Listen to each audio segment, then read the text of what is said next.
ভলান্টিয়াররা কোনোভাবে মাঠের ভিতরে প্রবেশ করবেন না, অনুমতি ছাড়া, আম্পায়ারের অনুমতি ছাড়া ভলান্টিয়াররা মাঠে প্রবেশ করবেন না। দারুণ ফিল্ডিং, দারুণ ফিল্ডিং। ফিল্ডিংয়ের নাম কি? সবুজ, একটা দুর্দান্ত চার।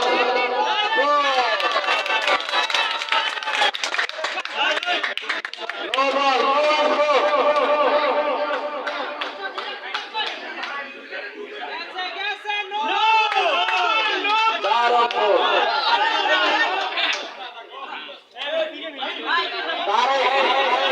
তার পজিশন থেকে কমপক্ষে 10 গজ দূর থেকে 4 বাঁচাচ্ছে।